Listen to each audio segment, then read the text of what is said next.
Morning and welcome to Gardening 365 45. Now, gardening isn't really for the impatient people, okay, because if you're impatient, things like this purple sprouting that take nearly 12 months from planting to maturity, you're going to get bored with them and just rip them out and miss out on a fantastic crop of purple sprouting, which is absolutely gorgeous, and it's absolutely packed with great nutrients for your body. Okay, purple sprouting, great, but you've got to be patient with it. My raised bed garden itself is sort of 3 years in the making at the moment, and I know what people think. They look at the blocks and they go, well, they're not very pretty. I am planning to put wood all around them, clad them if you like, at some point, but it's just not been a priority job as yet. So I will make it look nice. But this whole area, okay, when we moved in, looked like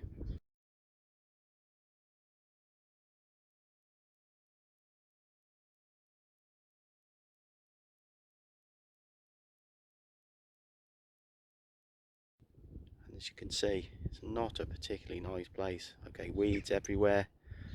Okay, so it's taken 3 years to get to there. Again, patience kicks in. You've got to be patient with being a gardener.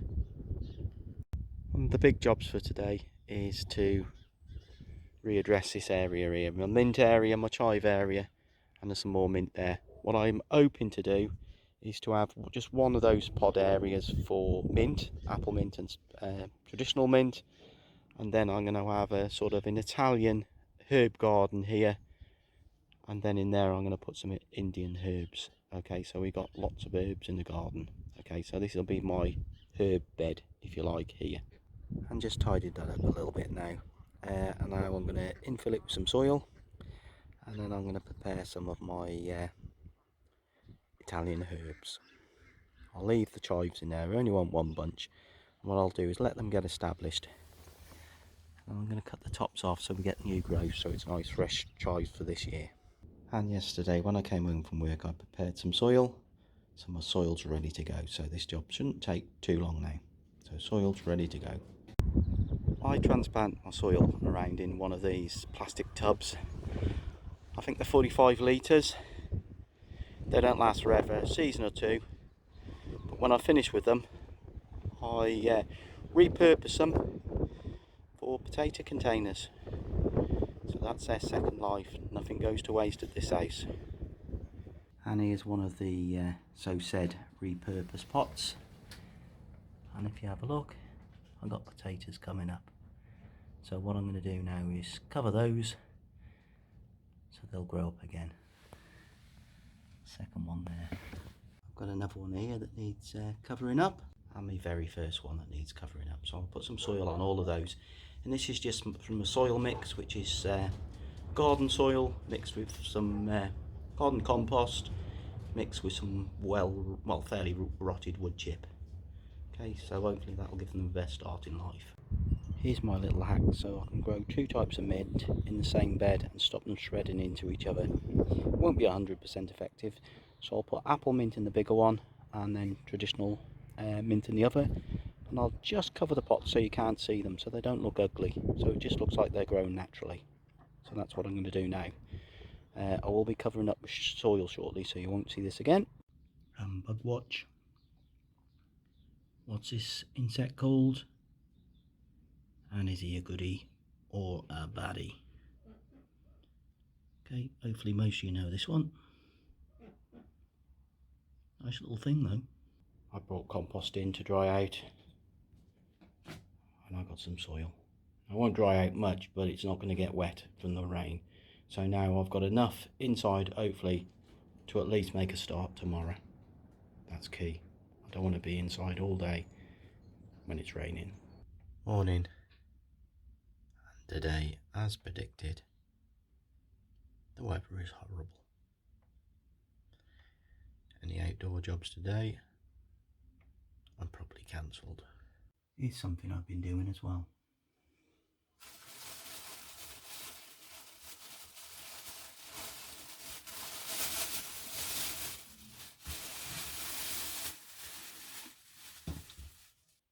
This is oyster mushroom spawn on some straw. Okay, so possibly another couple of weeks from now, and I should have some mushrooms to show you. And all I do is keep them in this tray and put them in a carrier bag, and I water them about once a week. That's all the care I'm giving them at the moment. I'll keep you posted as I always do. Indoor plants, cucumber's doing okay. Behind it I've got a red cabbage, don't ask why. Chilies are doing absolutely amazing. There's 3 of these here. These are Malabar. I'll be putting them outside very soon. And we have got over here a tomatillo and some more chilies. So really impressed with those. I've got some sort of mild chili that I took out of a chili that I had in a pack. Dried the seeds and planted them. They're the mild chili, so I don't know what variety they are. And then I've got some California Reaper and I've got some Scotch Bonnet. I like things nice and warm. The peace lily that I've been showing you flowering has now got 4 flowers on. So that must be really happy in that position, just out of direct sun, and we put it on the floor. Got a couple of melons I've started now. Some indoor tomatoes which will be going into the greenhouse at some point. It's got some Cucamelons. These are the tomatoes I put out in the greenhouse last week. And a week on, they're still looking pretty good. Now the disappointing thing, I think I'm going to lose my cucumber. But I knew it was always a massive risk to put that outside. So, am I disappointed? Well, not really, I expected it. And if that does die, I've got another cucumber to put in its place. And if that dies, then I'll just put another tomato in. I will not be defeated. Now the importance of watching the weather. Okay, when I went in last night, I predicted, from watching the weather forecast, it was going to be wet today. So, like I showed you, I prepared by bringing a lot of the soil inside so it's drier to work with today. Careful planning. Now if you're wondering how I've managed to keep those tomatoes nice and warm overnight, you need to watch last week's Gardening 365 44 and it will show you how I'm keeping them warm. Please take a look at Gardening 365 44. Last year we collected a number of seeds off plants. These are snakeskin fritillaries and I've just planted some of those. The next one is some alliums. Okay, so I just planted alliums as well. These are lupin seeds, I believe. And we got some more fritillaries here. These are Imperialis, which are the big ones, or crown fritillaries. I planted all of those and I'll let you know how these grow over the next couple of weeks because they should germinate in that time. Claire does most of the flower growing. These are some of her lupins that she's set. These are proper ones out of packets, not from seeds. And over here she's got some Rebecca. And if you notice, they were from Bargain Seeds. And these were DT Brown. Both companies I'd recommend. DT Brown are sort of mid to high range price seeds, and Bargain Seeds are sort of towards the lower end. But I have had really good success on germination, and I'll show you the germination ratio very shortly. Different. These are Calabrese, and these are Cauliflower. Now if you notice, they've grown to a reasonable pattern, and the reason why, that's the way I planted them. So virtually every one has grown. So they were from Bargain Seeds, so just because they're called Bargain Seeds, don't think that they're cheap and nasty and horrible. They've got a really good germination rate. Now these are kale, and they're ready to pot up. Notice how they've got the bigger leaves on. These have only got their first leaves in at the moment and not ready to pot up just yet, but when they get to that size, then they will be. And all potted up, and it'll only be a couple of weeks before they're ready to pot up as well. Now in the mint bed that I'm filling, there's always a chance you could leave some mint roots in there and they will grow. So what I'm going to use is an idea inspired by Charles Dowding. He's the person that does the no dig philosophy for your garden. This isn't a no dig thing, I'm just trying to prevent any of those roots growing up. So what I'm going to do is lay some cardboard down in the small pot Problem with this is I can't really film because it's just so windy out there today, windier than it's been for a long time, and it's just going to sound horrible. So I'll show you what I'm going to do with video, and I might sort of speak over it. So a cardboard box with about 4 or 5 inches of soil to go on top. Overlap it and hopefully nothing will grow through. And now done. Covered the cardboard up in the furthest little pod. That will be my Indian cooking garden. The one in the middle, that's my Italian cooking pod, and the one at the front is mint. Got raspberries there, cut flowers are here. Over here's the blueberries, my favourite, you know that. And here's the garlic that we thought we could never ever grow. Pretty happy with raised bed 5. The exhibition onions are looking good, and I should think it's only a few weeks now till they go out.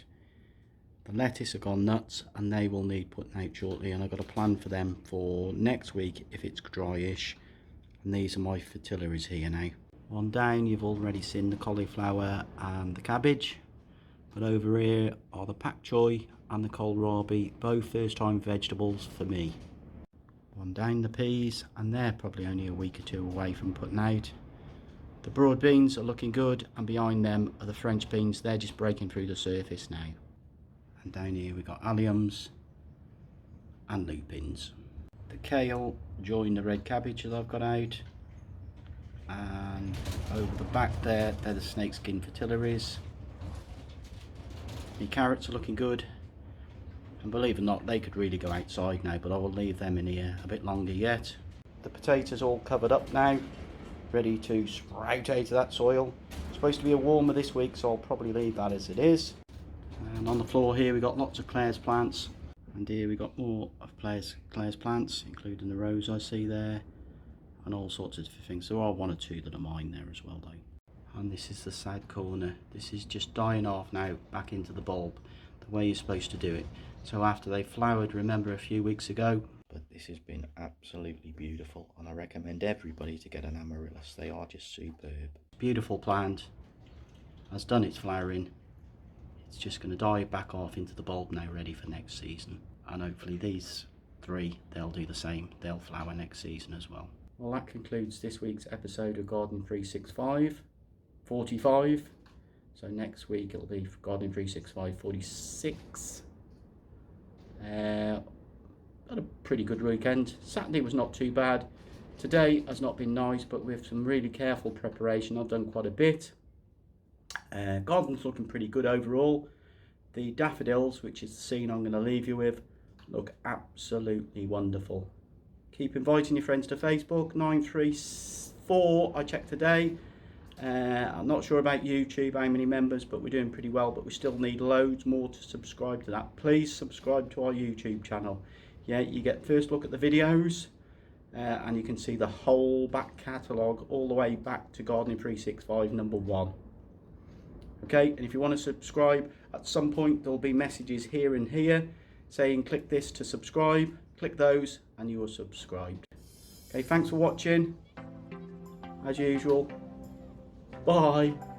See you next week.